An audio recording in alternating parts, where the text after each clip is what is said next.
Beautiful people, welcome back.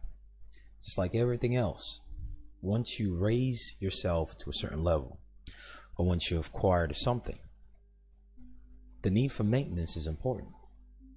Synonymous with having some type of vehicle, property, or other things.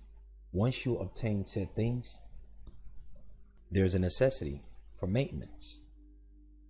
Or someone on a health journey, or someone taking care of themselves physically.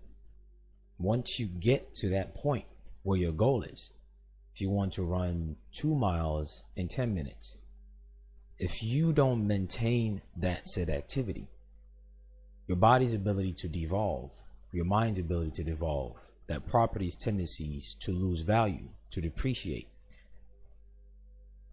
would naturally be triggered, given the nature of entropy, given one of the foundational laws that we're governed by in this universe. Once you get to a certain point, maintenance of it is necessary, like your relationships. Once you build a certain thing on a relationship, you have to keep cultivating it, like a garden. Once you finally plant those food, or if you're into botany, like flower and things like that, if it's for the purpose of aesthetics and decoration, once you've done that, you still have to keep cultivating that garden. This garden in this situation, when it comes to pen and paper, is your mind. Just because you've gotten something or because you've done something does not mean the point of cultivation ends there. Entropy is always right behind you each step that you take. Entropy is a natural checks and balance system where the divine in everything always wants you to improve, because believe it or not, it is in your nature to improve.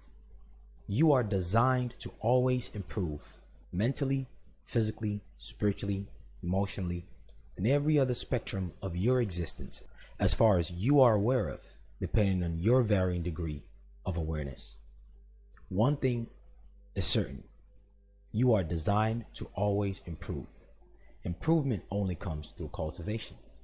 So on the note of pen and paper, when people deal with things like injunction, most people who are introduced to the concept of injunction, they go, okay, I have this thing, I've sent it in, I'm good to go.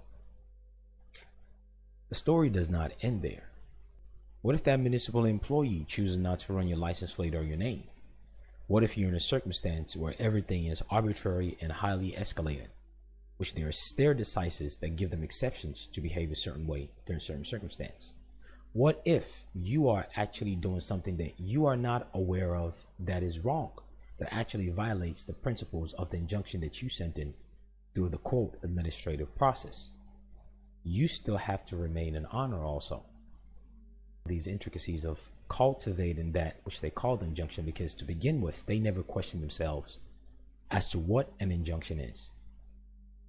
Most people who are introduced to the concept of injunction only know it as the quote, do not detain list. Ask them what is an injunction, they will tell you it's what puts you on a do not detain list that prevents you from being arrested.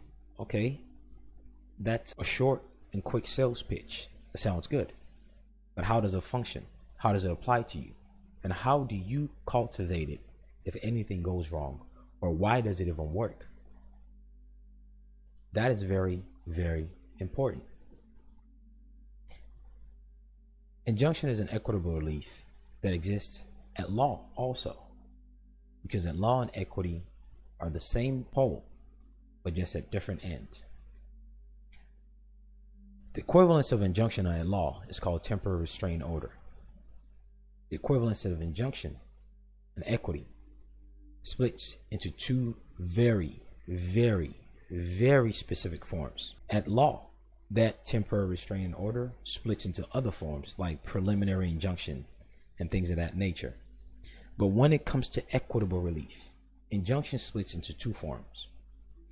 And they are this: mandatory injunctions and prohibitory injunctions. Let's go over it. When people do the injunction, if you were to ask them, just summarize it without telling me what someone else has already told you that it does, that you haven't seen as a proof for yourself. Tell me what you know about injunction specific to equity. People are not going to tell you these things that I'm sending into the sheriff, attorney general, and all these other parties is a prohibitory injunction to prohibit something. On an equity level, those are the two branches of injunctions. Injunction, according to the Ballantyne's Law Dictionary, 1968, a term of dual meaning. This dual makes reference to at law and equity.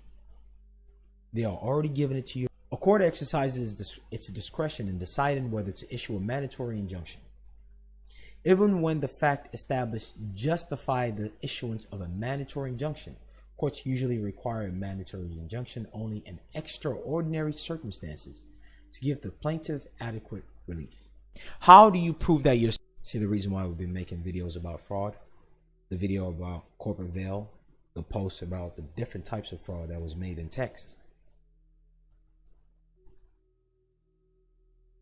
For those with property issue, did you know you can do an injunction for your property? Injunction in English law are legal remedy of three types. Prohibitory injunction prevents an individual or group from beginning.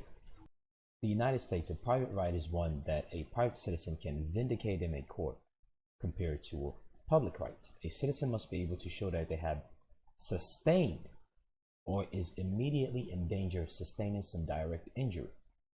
This is the exact verbiage, just in different places under different definitions of what we've just read when it comes to prohibitory injunction. The complete 44-minute video is on the Patreon page. Until next time, take care. Best of luck.